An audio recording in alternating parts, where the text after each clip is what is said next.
Welcome to Unmasking Social, where we talk about building real friendships and meaningful connections without masking who we truly are.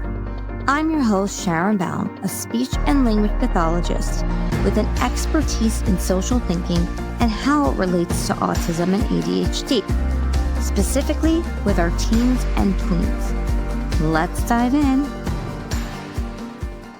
On today's episode, we discuss how to use strategies to inform our students and educate them on how to discuss politics. It's something that many of us would like to run away from because the moment we say something in one sort of way, it could be interpreted in a different way.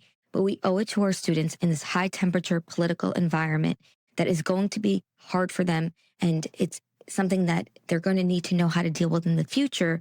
We need to equip them with the tools and how to express and advocate themselves in the way that fits their personality. And also understanding that they can choose and pick and select things that work in accordance with their own values. So on today's episode, we're going to break down some strategies from modeling perspective taking on different sides of politics to also enhancing debate strategies so that students can also confidently defend their points when it comes to different political ideas, as well as really ultimately thinking about their own call to action and what they would like to see in the future in our nation and how that connects to their ultimate wants and needs for the future, whether it be a career in something that's important to them or something that they're going to do in the future because it's really a strength of theirs. So we want to tie it back to advocacy, to empowerment, and to really thinking about strengths and interests, but not running away from this conversation. Welcome back to Unmasking Social. I'm so glad to have everybody here for this very important conversation. Today, we are speaking about the P word, politics. So this is a very difficult conversation because things have been very polarizing in general in this country, in this world. And then you add the layer of trying to teach our individuals, especially our teens and tweens, who are listening to scripts about what they should be believing, whether it be from friends or even just things that they read online, especially social media. And we think about how the shades of gray are already difficult to navigate while we have political discourse. And when we want to really access social communication, we want to think about the shades of gray. And we don't want this black and white thinking that has been pervasive in politics. So ultimately, the real big goal here is to think about how we can help shape our students who have autism and think about how we can support them through this political discourse. And I hope that today, three takeaways that we can think about is how we speak about politics, also allowing our students for the freedom to learn things on their own and avoiding any scripts that we must follow. And number three, I think it's important to think about how shades of gray that our students and the individuals who are trying to get away from the shades of gray or can lean into the shades of gray and get away from the black and white thinking can really utilize this. And if they can utilize this in politics, then they can teach the entire world right now about how to stay away from extremism. So, to the first point, I just want to discuss how having a political conversation can come up. And I'm going to give you an example of something that happened.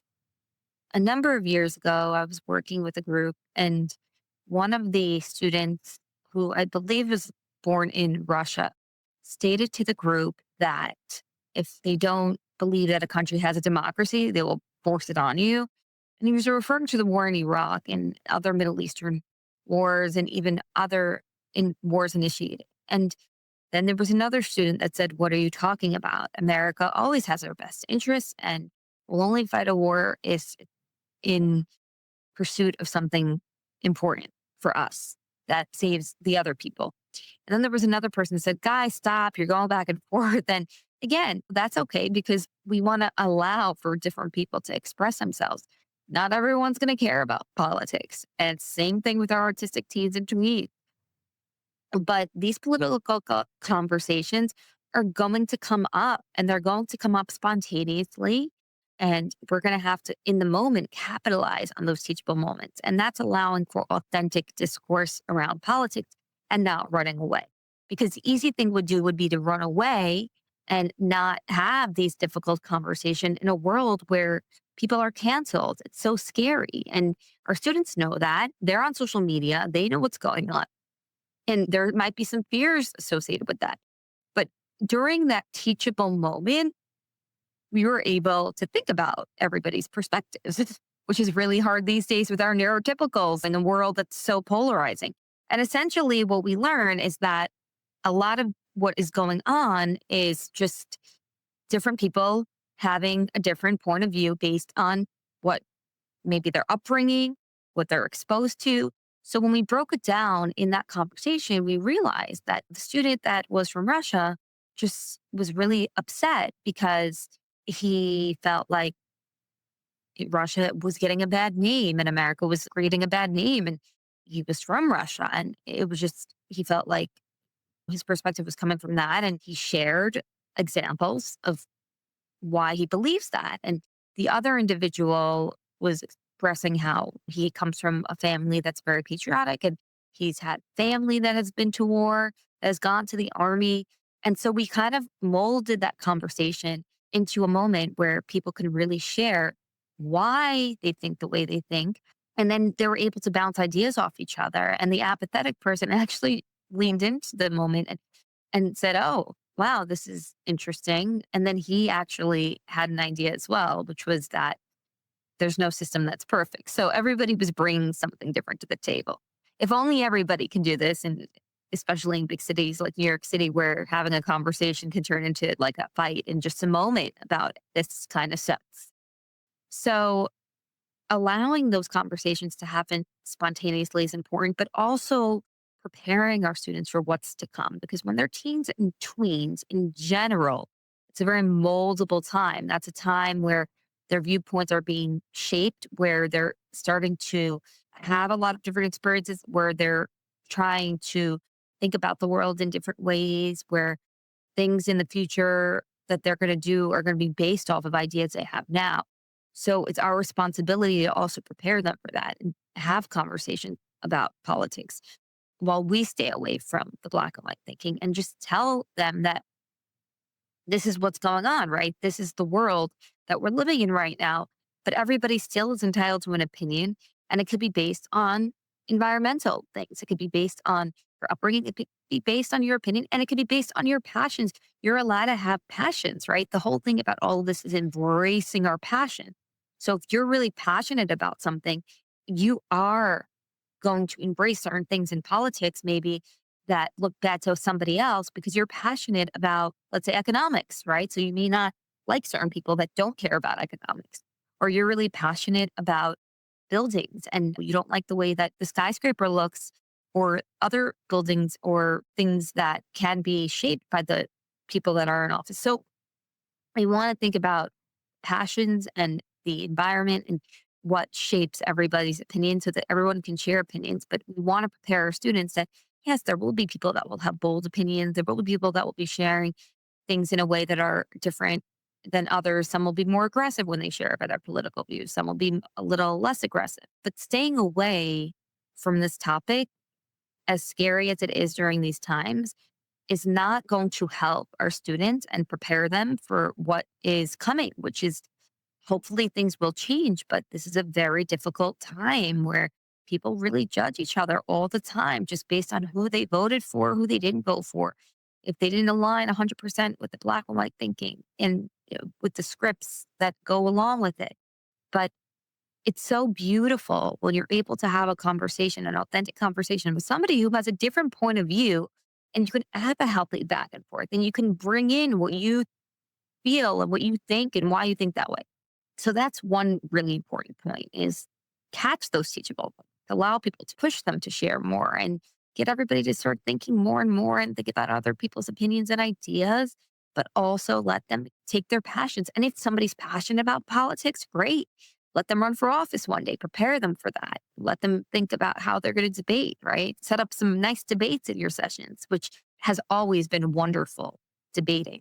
Um, I was actually on the debate team in high school, but not biased at all. Not everybody needs to be debating all the time like me.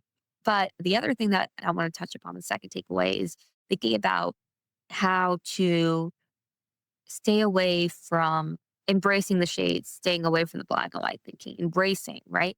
So that's where we want to think about extremes, and we want to think about how we're going to set this up for our students in terms of thinking about how there are going to be extremes, and there are going to be people that say something on one side that's extreme and another side that says another thing that's extreme.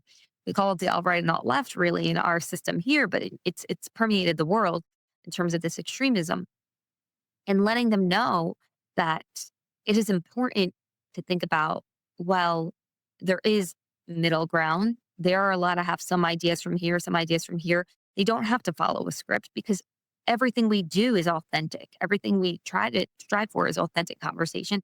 And we don't want to shy away from having an authentic conversation, and that means that there's going to be ideas that are going to be pulled from different directions, whether it be the right, the left, the middle ground, right? And all those things. So it's important to embrace that.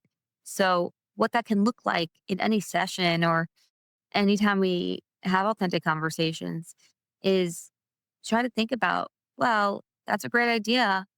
Maybe there are ideas that are more in the shades, right? Like, so for example, if someone's going to make an extreme comment in a social group or just in general, such as, I don't know, a certain country's horrible, right? Everything's all, well, that's an extreme thing, right? We can't say that everything is bad about a country, right? We have to think about the shades of gray. So we can model and think about, I'm noticing that that was all or nothing thinking that was black, that was really black and white. Let's think about some colors. Let's add some colors to that. So, yeah, there's some bad things about this country, numerous things, but maybe there's some nice things in America. Maybe there's some nice places to visit in that country. Maybe there are some really good things being done in that country that people don't know about. And that can lead to a little bit of a research project where we're forced to kind of engage and learn more. And again, this can apply to everybody in the world. This is why this conversation that I'm having with you, my audience, is really critical just in general. And we can't expect more of our autistic teens and tweens than we expect of ourselves. And if we catch ourselves doing this black and white extremism, not allowing others to share perspectives and ideas when we're engaging in a conversation, then we have to check ourselves too. Because then how are we going to model for our students how to stay away from the black and white thinking if we're engaging in black and white thinking? So when we're thinking about politics with our students, we have to check ourselves and realize, I have implicit biases. There are things that I genuinely believe in that I am passionate about as it pertains to politics, but I'm not going to put that on other people. And we can practice in our daily life. So we have to be the models so that we can actually have these conversations. Because if we're not going to practice what we preach, our students will know right away. One of the things I love about autistic teens and tweens is that they see us, they know us, they see through us. So their BS barometer detector is super high. And if we are just going to fake it and pretend that we're not practicing what we preach, they'll see right through this. So that's super important. And a third thing I want to touch upon, we spoke about having those conversations, preparing our students, but also finding those teachable moments where people can have a healthy debate. But then we also spoke about embracing the shades of gray and black and white thinking and how we can support the little in betweens, but practicing what we preach. And then just another thing to think about when we are engaging in this political discourse is thinking about what we can do moving forward. So if we can really shape the conversation about politics in terms of, okay, this is the world at large. How can we contribute to it? Right? How are we going to contribute it to different ways? And yes, we have political opinions, but what do we really want out of that? What's our end goal? For example, we have teens and tweens that we see that have all these passions, all these things that they want to do when they grow up. And when we engage in political conversation, we can always bring it back to, okay, that's an interesting opinion. So how is that going to relate to, let's say, what you want to do in the future? Because a lot of these individuals with these passions are going to have ideas about maybe being an engineer, which is very stereotypical. So we want to stay away from just stereotyping, lawyer, right? Whatever it may be, and say, maybe kind of connect it with, okay, well, so you believe that this is what's going on in our political landscape. That's a great thought. Now, how can we bring that idea, bring it alive? Because maybe one day you're going to be advocating for certain things in your job. And it's interesting because a lot of neurodivergent teens and tweens actually go into advocacy, actually become advocates. And the last thing we want to do is teach them to advocate one way for one thing that we believe in. We have to stay away from what we believe in and not put it on them and think about, okay, so when you're in this role and you're advocating, how are you going to advocate and how are you going to bring your goal? So, for example, if someone believes genuinely that there's a political system that's broken, right? And they feel like that's going to impact their role in the future because they really want to be a astronomer. So they can then think about, okay, astronomy. Well, hmm, I want to advocate for that because I know that there are certain people that politically are anti-astronomy, just from a political standpoint, and they will crucify people who are pro-astronomy. Well, then we can give them the tools to think about how are they going to advocate in support of astronomy when other people are bringing them down. Now, astronomy isn't something that's common amongst people I've spoken to, but that's just one example. But let's say we have someone who wants to even be an artist and they feel like the arts are being attacked. So they feel like, oh no, the arts are being attacked. Oh dear Lord.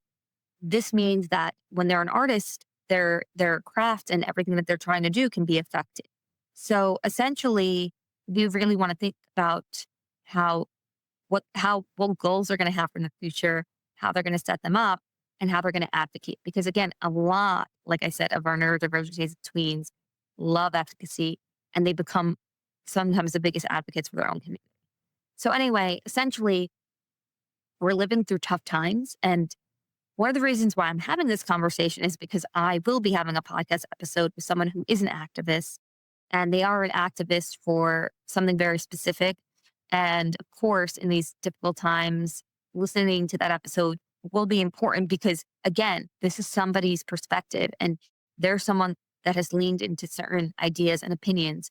And I want to bring on different people who advocate for different political ideas and opinions because one of the most important things about this podcast is leaning into the grace and having authentic, real conversations and not forcing any scripts upon anyone.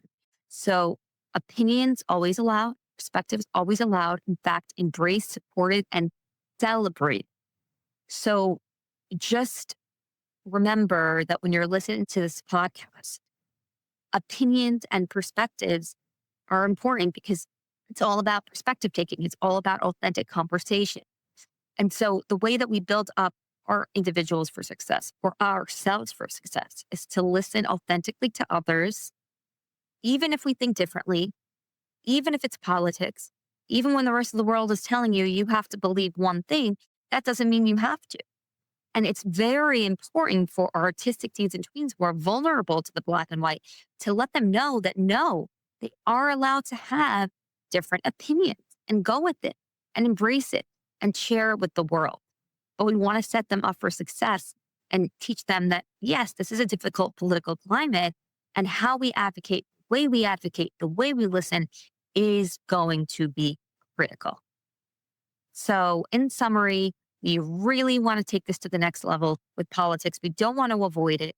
We want to make sure that we incorporate this because if we don't, we are setting up our individuals especially our vulnerable teens and tweens, for failure. There will be scripts that will be forced upon them, maybe they don't agree with. So we need to bring this in early on. We can't stay away from it. We have to really lean into the shades of gray and model for them, practice what we preach. We can't just be doing what we want to do, but we also want to bring it back to their future ideas, their future goals, and how that ties into politics and what they're going to do about it. And whatever it is that they want to do, even if you don't agree politically or your opinion's different, that's fine. But we're still going to support them, just like we should be supporting each other and having authentic conversations with people who have different opinions. Thank you so much for listening to this very important episode. I hope this also opens up conversation for everybody, whether it be you and your friend, you and your family member, so that you guys can really think about respecting one another in times like these. We still want to allow for room for different ideas. Different ideas is what really shape brilliant minds, but also what allows us to live in a world that's just rich of so many colors, so many different ideas, so many innovative things. Innovation can only happen, true innovation can only happen when people have different ideas, out of the box thinking. Thank you for listening. I hope this episode really helps us break down a little bit more about politics. And when you listen to the upcoming episode about politics, well, an individual who is very vocal about something political, you can listen with open mind and open heart. And on that note, have a great one.